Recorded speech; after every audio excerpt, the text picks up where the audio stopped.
안녕하세요. 오늘도 사연살롱을 찾아주셔서 감사합니다. 결혼 6년차 여성입니다. 모든 불행은 나와 타인을 비교하는 순간 시작된다고 하잖아요. 그 말이 얼마나 근거 있는 말인지 저는 잘 모르겠지만 적어도 저희 시어머니와 시누이한테는 딱 들어맞는 말인 것 같아요. 얼마 전에 있었던 제 여동생 결혼식을 통해 확실히 알 수 있었거든요. 저는 이웃 간에 옆집 젓가락 개수까지 꿰고 살 정도로 규모가 작은 마을에서 나고 자랐어요. 마을이 작다는 건 그만큼 마을 주민들 간에 유대감이 높다는 장점도 있지만 반면에 소문도 엄청 빠르다는 단점도 가지고 있어요. 지난밤 누구네 집에서 부부싸움이라도 벌어지면 다음날 온 동네 사람들이 그 사실을 알 정도니까요. 남편과 저는 그런 동네에서 20년 넘게 오빠 동생하며 지내다가 결혼을 하게 되었어요. 친정과 시댁이 서로에 대해 잘 안다는 건 정말 엄청난 핸디캡으로 작용했지만 그래도 양가의 큰 반대 없이 결혼을 할 수 있었어요. 저희 결혼에는 1등 공신이 있었는데 다름 아닌 저희 시아버지세요. 지금은 세상을 떠나고 안 계시지만 저희가 결혼을 하던 당시만 해도 마을 이장을 맡고 계실 정도로 왕성한 활동을 하고 계셨어요. 마을에서 워낙 신망이 두터운 분이시라서 저희 부모님도 제 결혼에 마음을 놓을 수 있었거든요.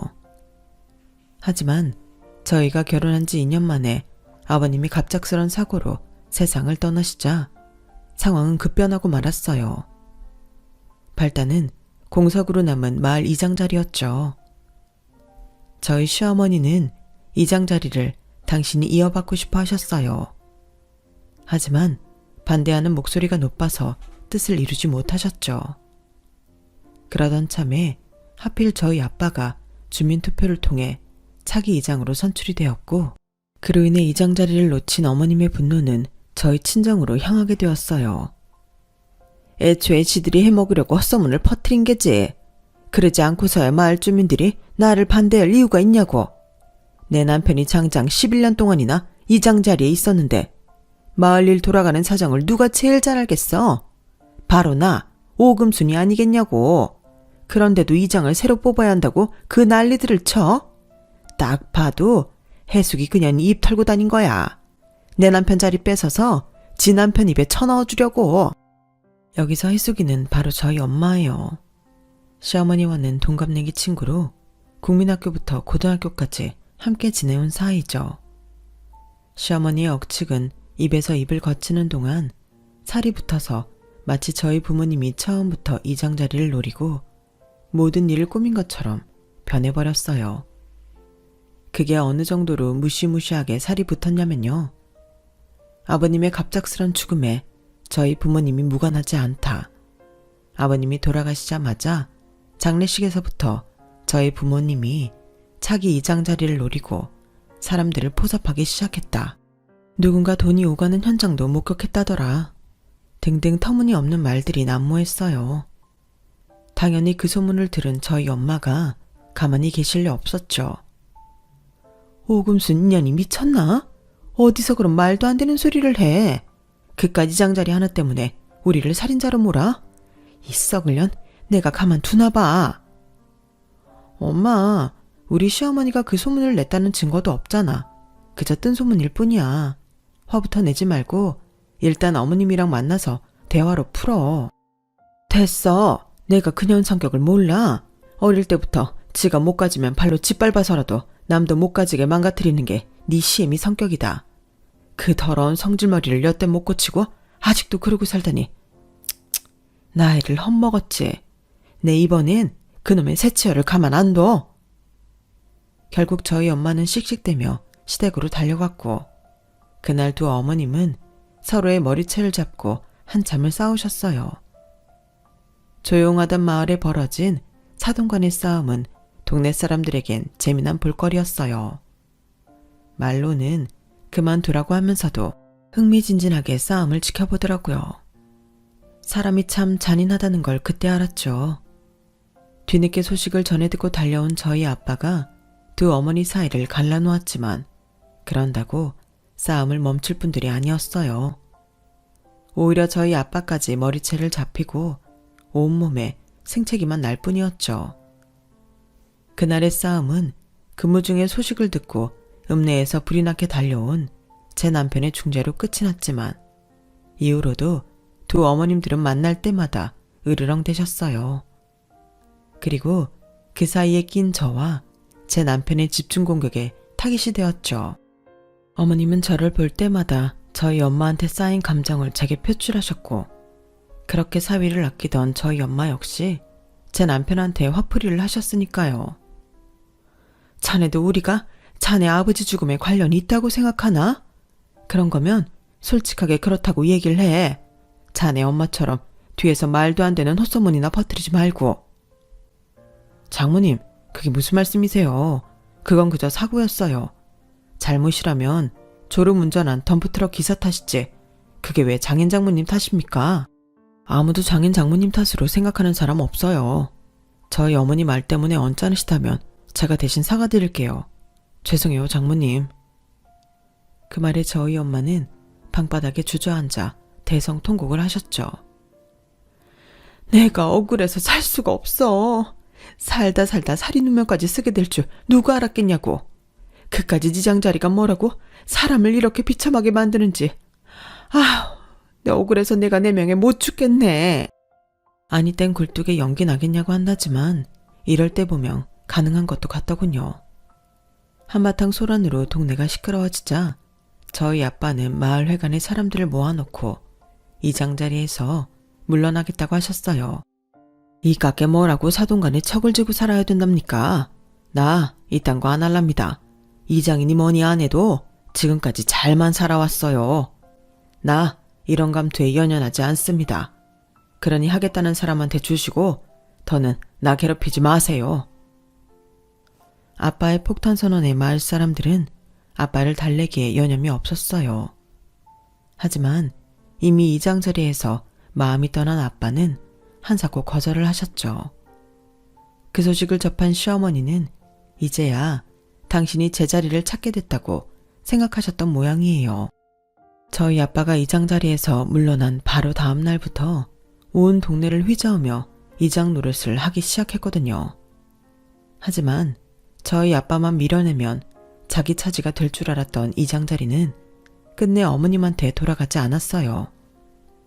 이참에 젊은 세대한테 물려주자는 의견이 지배적이어서 청년 회장직을 맡고 있던 양계장집 아들한테 이장 자리가 돌아갔거든요. 요즘엔 농작물이며 지역 생산품을 인터넷으로 판매하는 경우가 많아서 상대적으로 PC 활용이 능한 젊은 이장이 경제력이 있다는 판단 때문이었죠.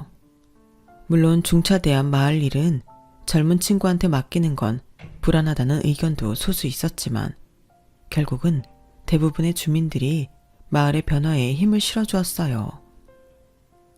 그렇게 탄생한 30대 이장은 저희 아빠를 비롯해 몇몇 마을 어른들의 도움을 받아가며 크고 작은 마을 공동체 사업을 시작했고 그 덕에 마을의 공동수익은 높아졌어요.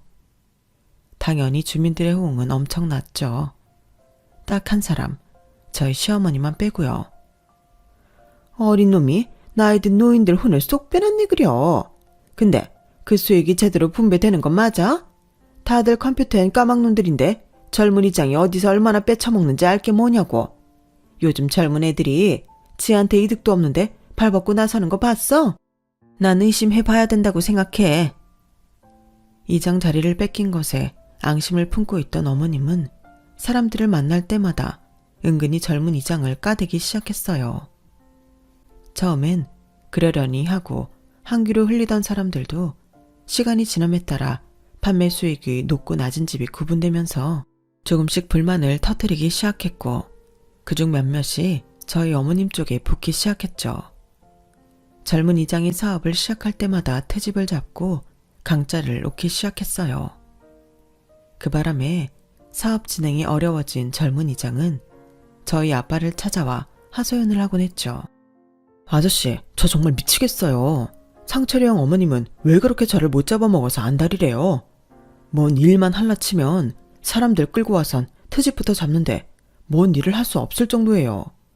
제가 엑셀 파일까지 공개하고 자세히 설명을 드려도 무조건 아니래요. 아니, 그럼 제가 더 어떻게 해야 되냐고요. 옆에서 과일을 깎아주며 그 말을 듣던 저희 엄마는 기다렸다는 듯 한마디 거들었어요. 그놈의 여편네 또 지랄이네. 어쩜 하는 짓이 늘 그 모양일까? 동서가 너무 열내지 마라. 그 여편네가 이장 노릇하고 싶어서 강짜 부리는 거다. 우리 집 양반 이장 됐을 때 기억 안 나니?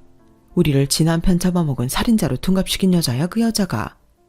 아줌마랑 아저씨가 사람들 잘 구슬려 볼 테니까 넌 신경 쓰지 말고 네 할 일만 열심히 해. 네 덕에 집집마다 수입 늘었다고 얼마나 좋아하는지 아니? 우리도 네 덕에 작년 수입에 배는 벌었다. 정 안 되면 내가 사위 불러다가 지 엄마 단속 좀 하라고 이를게. 그 여편네가 지 아들 말은 잘 듣지 않든. 결국 그 일은 저희 부모님이 제 남편을 호출하고서야 일단락이 지어졌어요. 남편이 어머님을 찾아가 한 소리를 했거든요. 어머니 때문에 내가 동네 창피해서 얼굴을 못 들고 다니겠어요. 도대체 언제까지 이러실 거예요? 어머니가 이런다고 사람들이 어머니 이장 안 시켜줘요. 괜히 동네 사람들한테 손가락질만 받는다고요.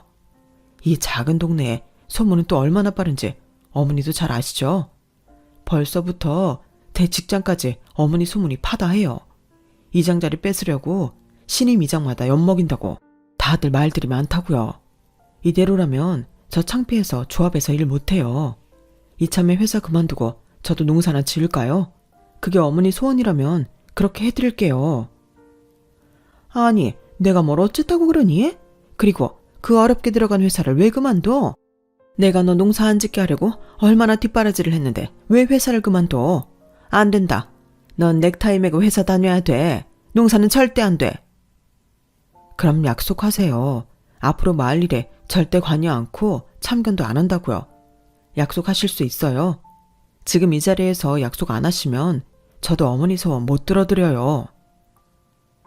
자식 이기는 부모 없다고 결국 어머님은 아들의 뜻에 따르기로 했어요. 어머님이 잠잠해지자 어수선하던 동네 분위기도 예전처럼 평온해졌어요. 하지만 그때까지만 해도 어머님의 욕구불만이 엉뚱한 곳에서 터질 거라고는 생각도 못했죠. 예, 넌 어떻게 된 게 시집 온 지 수년이 지났는데 제사밥도 제대로 못 지냐? 네 시아버지가 살아생전에 진밥 좋아하셨던 거 기억 안 나니? 근데 이게 뭐야? 완전 고두밥이잖아. 어쩜 너는 나이가 몇 살인데 아직까지 밥도 제대로 못 짓니? 그건 우리 그이가 고두밥 좋아한다고 어머님이 제삿날에도 진밥하지 말라고 그러셔서 그런 거잖아요. 어머머, 얘 말 대답하는 것 좀 봐. 너 내가 언제 그런 말을 했니? 증거 있어? 내가 그런 말 했다는 증거 있냐고? 이게 아주 오냐오냐 해줬더니 심히 알기를 못같이 알고 있네? 그냥 네 실력이 안 돼서 못하는 거면 죄송합니다 한마디 하면 될걸. 어디서 말 대답이야? 하긴 네 엄마도 결혼한 지 수십 년이 됐어도 아직 밥 하나 제대로 못하는 거 보면 알만하지. 그 피가 어디 가겠니? 그나마 네 아빠나 되니까 네 엄마 같은 여자 데리고 사는 거지. 나 같았으면 네 엄마 안 데리고 산다. 진작 내보냈지. 말이 났으니 말인데 니들 자매들이 하나같이 대학도 못 간 이유가 뭔 줄 아니? 네 엄마 머리를 닮아서 그런 거야. 네 여동생 자경이가 그나마 공부 좀 했다고 하지만 걔도 결국엔 대학 문턱에도 못 갔잖아. 그에 반해 우리 집 애들 봐라. 우리 상철이도 그렇고 상희도 그렇고 다들 대학 졸업까지 했잖니. 이게 다 나를 닮아서 공부머리가 있어서 그런 거다. 니네 집 종자들이랑은 비교가 안 되지? 어머니, 무슨 말씀을 그렇게 하세요? 저희 집 종자라뇨. 그리고 저도 자경이도 공부 잘했어요. 비록 집안 형편 때문에 대학은 못 갔지만요. 저요, 고등학생 때도 반에서 10등 밖으로 밀려난 적 없어요. 우리 자경이는 전교 5등 밖으로 나간 적 없었고요. 솔직히 공부는 아가씨가 못했죠. 중학생 때도 성적이 안 돼서 인문계 어렵다고 실업계 보내라는 거 비싼 과외까지 시켜가며 겨우 인문계 보냈잖아요. 마을 사람들도 다 아는 사실을 어머님은 기억 안 나세요? 어머님은 기억 안 나신데도 저는 정확히 나네요. 우리 자경이랑 아가씨가 같은 학년이었잖아요. 제 말에 어머님은 입술을 깨문 채 저를 노려보기만 하셨어요. 거기서 멈췄어야 했는데 이미 화가 치밀어 올라서 자제가 안 된 저는 기어이 어머님 속을 뒤집고야 말았죠. 어머님은 매번 대학 하시는데요. 우리 그이야 공부 잘했던 거 저도 잘 알죠. 이 깡촌에서 서울에 있는 대학까지 들어갔으니 안 믿을 사람이 어디 있겠어요. 하지만 아가씨는 아니죠. 아가씨가 나온 대학이 어디 변변한 대학이긴 한가요? 매년 입시철마다 경쟁률 미달이라고 원서만 내면 다 받아준다는 말까지 나오는 그런 학교잖아요. 거기서도 제일 성적 낮은 학과에 겨우 들어갔는데 그걸 머리가 좋아서 대학 갔다고 포장하시는 건 좀 그렇죠. 오죽하면 동네 사람들이 개나 소나 다 들어가는 똥통대학이라고 하겠어요. 아뿔싸. 말을 마친 순간 이 말은 하지 말았어야 했는데 하는 후회가 밀려왔지만 이미 배는 떠난 후였어요. 그리고 이미 극대노 상태가 된 시어머니는 금방이라도 터질 것처럼 벌건 얼굴로 저를 죽일 듯이 노려보고 계셨죠. 그리곤 급기야 제 머리를 향해 손을 뻗는데 그때 마침 현관문 열리는 소리가 났어요. 하마터면 시어머니한테 머리를 잡힐 뻔한 절제절명의 순간 저를 살린 건 바로 남편이었죠. 아들 앞에서는 세상 온화한 어머니처럼 행동하시는 시어머니인지라 차마 며느리 머리채를 휘어잡지는 못하시더라고요. 덕분에 저는 살았죠 뭐. 그날 제사가 끝날 때까지 저는 어머님을 피해서 남편 옆에 붙어 있었어요. 저희가 분가해서 읍내에 살고 있는 게 그날처럼 다행이다 싶은 적도 없더라고요.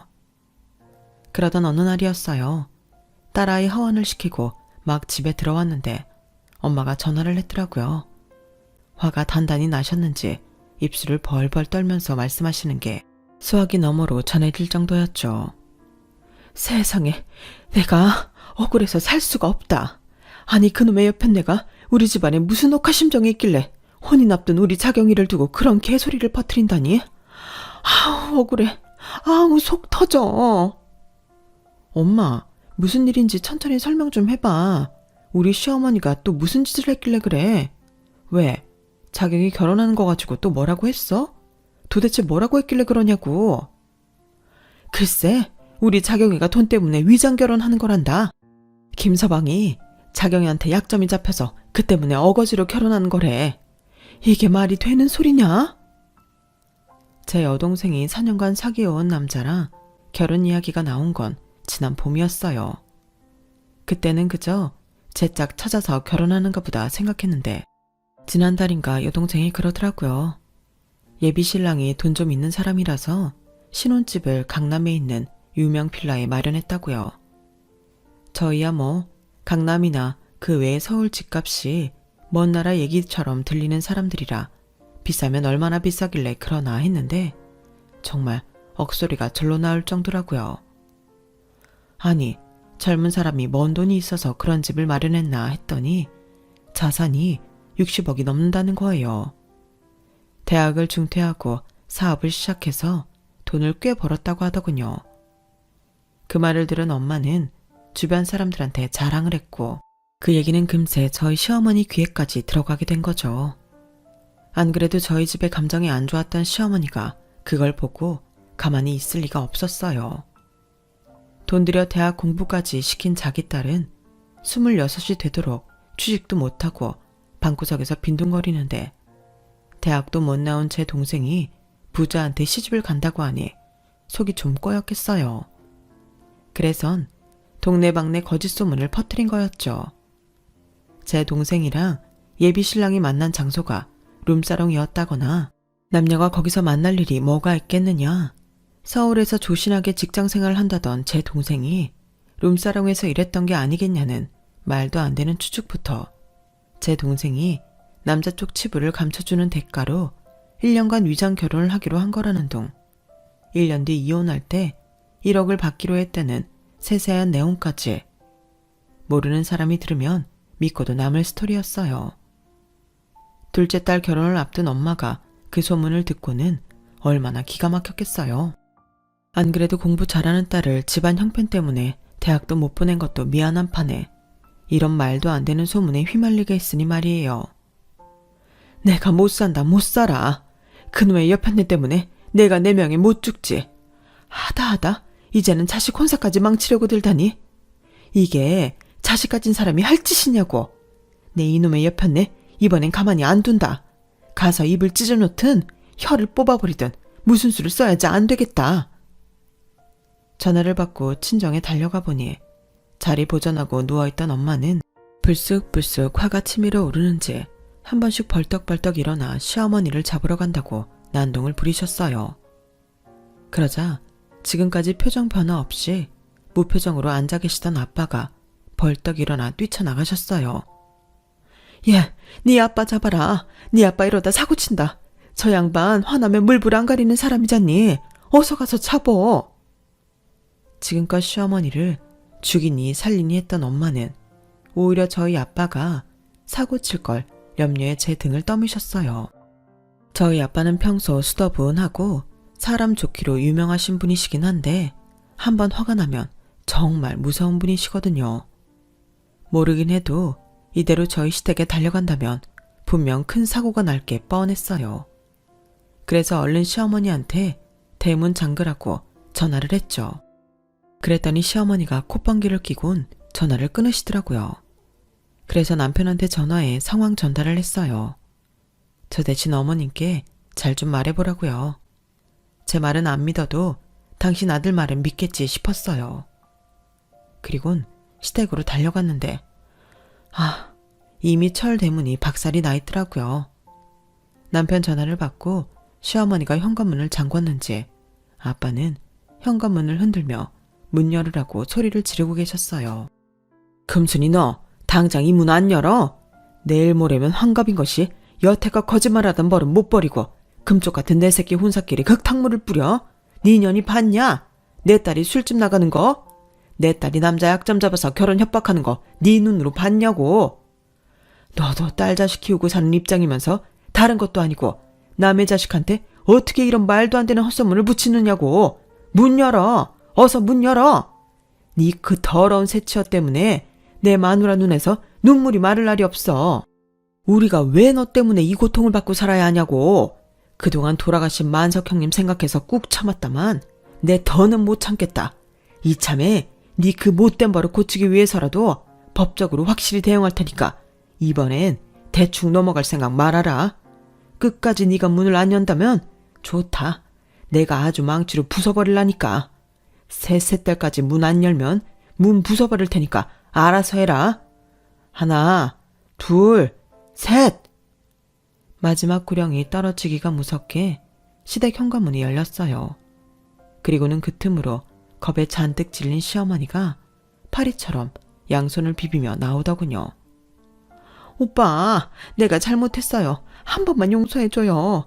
내가 잠깐 헷가닥했었나 봐. 내가 너무 부러워서 실언을 했어요. 제발 용서해줘요, 오빠. 난 이제 네 말은 못 믿는다. 이날 이때까지 네 주둥이 때문에 일 터질 때마다 네가 뭐라고 했냐? 다시는 안 그러겠다고 용서해달라고 했냐 안 했냐? 근데 이거 봐라. 아직도 넌 네 새치어로 동네방네 헛소문 퍼뜨려 놓곤 미안하다는 말 한마디로 끝내려고 들잖냐. 하나도 고쳐진 게 없어. 네가 반성을 할 줄 아는 인간이라면 오늘 같은 일은 없었어야지. 이제 네 대신 수습해줄 만석 형님도 없으니 네 죄는 그냥 네가 받고 끝내라. 나 이번엔 무슨 일이 있어도 법적으로 네 죄값 물을 테니까 그렇게 알고 법원에서 날아올 통지서나 제대로 받아라. 나랑은 더 이상 할 말도 없다. 아빠는 그대로 발길을 돌리셨어요. 그러자 다급해진 시어머니는 맨발로 달려나와 저희 아빠 바지가랑이를 부여잡았죠. 오빠, 내가 잘못했어. 내가 죽일려냐. 오빠, 한 번만 용서해줘. 나 2번 다신 절대로 거짓말 안 할게. 오빠가 하라면 각서라도 쓸게. 내가 해수기한테도 가서 싹싹 빌을게. 그러니까 제발 소송은 하지 말아줘. 그런 일로 소송까지 당하면 내 자식들 앞에서 어떻게 얼굴을 들고 살아. 오빠, 나 한 번만 살려줘, 제발. 그날 눈물 콧물을 빼가며 엉엉 우는 시어머니 모습은 싸움 구경을 하러 왔던 온 동네 사람들이 다 보고 말았어요. 그리고 그 사람들 중에는 어머님이 그렇게 아끼는 아들도 있었죠. 남편은 참담한 표정으로 맨발로 마당에서 무릎을 꿇은 채 빌고 있는 자기 엄마를 내려다보았어요.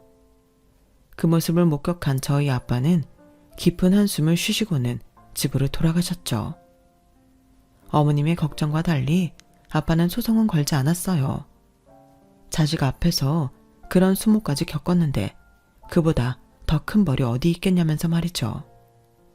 엄마는 시어머니가 마당까지 달려나와 싹싹 빌었다는 얘기를 동네 사람들한테 전해 듣고는 그 광경을 직접 못 본 걸 꽤나 아쉬워하셨어요. 그러면서도 자식 앞에서 그런 꼴을 보였으니 속이 어떻겠냐며 안쓰러워 하시더군요. 한바탕 난리를 겪은 뒤 시어머니는 온종일 집안에서 두문분출하셨어요. 말로는 동네 사람들 보기 창피해서 그런다고 했지만 실상은 아들 때문이었죠. 저희 남편이 한 번만 더 사고치면 그땐 부모 자식 연도 끊고 살겠다고 선전포고를 했거든요. 그러는 사이 시간은 흘러 제 여동생 결혼식이 다가왔어요. 신랑 측에서 저희 마을까지 차량을 보내주어서 다들 서울까지 편히 갈 수 있었죠. 예식장에 도착해보니 그 규모와 시설에 입이 떡 벌어지더라고요.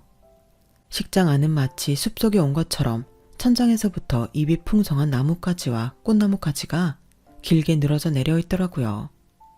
게다가 테이블마다 고급스런 장식과 식기들이 놓여 있어서 마치 고급 레스토랑에 온 기분마저 들었어요. 저를 비롯해 평생 이런 호화스러운 결혼식장을 가본 적이 없는 동네 사람들은 휴대폰을 꺼내 사진을 찍기에 바빴죠. 딱 두 사람만 빼고 말이에요. 저희 시어머니와 시누이는 뭘 잘못 먹고 체한 사람들처럼 인상을 팍 쓰고는 입을 삐죽거렸어요. 시누이는 어떻게든 제 동생을 깎아내리려고 혈연이 된 사람처럼 쉬지 않고 입을 놀려댔어요. 치, 군뱅이도 구르는 재주가 있다고. 자경이 기집애가 남자 하나는 제대로 꼬셨네. 그리고 보면 그 기집애가 어릴 때부터 끼가 있었어. 엄마 모르지? 자경이 걔가 학교에서 오빠들한테 얼마나 아양을 떨고 다녔는지. 아, 말도 마. 눈 뜨고 보기 힘들 정도였다니까? 기집애야, 너도 좀 그러지 그랬니? 그랬으면 이렇게 돈 많은 남자 만나 호강하잖아. 엄마, 난 인생 그렇게 안 살지. 사랑도 없는 남자랑 돈 때문에 결혼할 순 없잖아. 무슨 소리냐? 그럼 자경이랑 걔 남편 될 사람이랑 좋아서 결혼하는 거 아니야? 좋아서 하긴. 내가 그 오빠를 좀 아는데 자경이 같은 애한테 관심 드는 사람 아니야. 엄마, 이건 아무한테도 말하지 마. 실은 자경이 남편이 예전에 나한테 껄떡댔었거든. 그땐 저 사람이 집도 망해서 대학도 중퇴하고 돈 벌겠다 그러길래 내가 밀어냈지 뭐. 이렇게 돈 잘 벌 줄 알았으면 그냥 받아주는 건데. 시누이는 마치 자기가 차버린 덕에 제 동생이 운 좋게 얻어가진 것처럼 혼자 생색을 냈어요. 제 동생의 연애사를 다 아는 저로서는 어이없고 한심하기 짝이 없었지만 좋은 날 분란을 일으키기 싫어서 벙어리 냉가슴 할 듯 꾹 참고 있었죠. 그런데도 시누이는 되도 않는 말을 멈추지 않더라고요. 그런데 옆 테이블에서 그 얘기를 듣고 있던 제 동생 동창이 참다 못해 한마디 한 거예요. 야, 전상이 그만 좀 해라. 넌 친구 결혼식장에 와서까지 개뻥을 치냐? 언제 자경이 남편이 너한테 찝쩍거렸냐? 네가 서울대 출신이라는 말에 혹해서 술 처먹고 들이대다가 개쪽당하고 밀려났지. 그리고 자경이가 지 남편 돈 때문에 꼬셨다는 말 어디 가서 하지 마라. 두 사람 연애 시절 아는 사람 앞에서 그딴 소리 하면 너 귀싸대기 맞아. 자경이 남편 집 망하고 대학도 그만뒀을 때 그 집 식구들 먹여 살린 거 자경이야. 지 월급 털어서 쌀 사보내고 월세 내주고 시장까지 받아가지고 그랬던 애라고. 자경이 신랑 회사 일 잘 돼서 돈 번 후에도 자경이네 시집 식구들이 먼저 나서서 결혼 빨리 하라고 닥달했어. 뭘 알고나 따를 것이지. 지금도 자경이 시어머니가 자경이한테 얼마나 잘해주시는지 아냐? 어려울 때 자기 식구들 건사해준 착한 며느리라고 결혼할 때 혼수로 젓가락 한 짝도 가져오지 말라고 하셨다더라. 근데 뭐가 어쩌고 저째? 하긴 맨날 방구석에서 하는 일도 없이 뭉개고 있는 네가 그런 허무맹랑한 스토리라도 안 지어내면 무슨 낙이 있겠냐. 근데 그런 것도 정도껏 해야지. 친구 결혼식장에 와서까지 그런 식으로 주둥이를 털면 되겠니? 나이를 먹었으면 제발 나이값을 좀 해라. 너 그러고 살면 나중엔 자식 보기 창피하지 않겠냐? 동창의 말에 신우이는 얼굴이 새빨갛게 달아올라서는 도망치듯 결혼식장을 빠져나갔어요. 그건 저희 시어머니도 마찬가지였죠. 비는 못 속인다고 어쩌면 시어머니랑 하는 짓이 그리 똑같은지. 그러고 보면 유전자의 힘은 참 놀라운 것 같아요. 다행히 제 여동생 결혼식은 무사히 잘 끝났어요. 사부인께서는 착하고 예쁜 따님을 며느리로 주셔서 감사드린다며 몇 번이나 저희 부모님께 감사 인사를 하셨어요. 그리고 예식장을 찾아준 저희 마을 사람들한테도 답례 선물로 발 마사지기를 하나씩 선물로 보내주셨죠. 그 덕에 저희 엄마는 동네 사람들 앞에서 어깨를 쫙 펴고 다닐 수 있었어요. 딸 자식 덕분에 이게 웬 호사냐며 엄청 좋아하시면서요. 양지가 있으면 음지가 있다고 저희 엄마와 달리 제 시어머니는 동네에서 입지가 더욱 좁아졌지 뭐예요. 결혼식 날 식장을 빠져나간 어머님과 시누이가 화장실에서 제 친정 부모님과 제 동생 흉을 보는 걸 동네 사람이 본 탓이었죠. 같은 동네 사람으로서 그 좋은 날 축하는 못 해줄 망정 결혼하는 사돈처녀 앞날에 저주를 퍼붓더라며 온 동네에 소문이 난 탓에 한동안 밖에 다니지도 못하게 되었어요. 그 소문을 들은 저희 엄마는 사람은 고쳐 쓰는 게 아니라며 저희 시어머니는 관뚜껑 닫힐 때까지도 그 버릇 못 고치고 남의 흉을 볼 거라며 혀를 끌끌 차시더군요. 그러고 보면 시어머니와 시누이는 자신의 인생을 돌볼 생각은 않고 자신과 타인과 비교하면서 손수 지옥을 만들어 나가는 것 같아요. 길어야 100년도 못 사는 인생인데 이제는 좀 남의 인생이 아닌 자신들의 인생에 집중하기를 바랄 뿐입니다.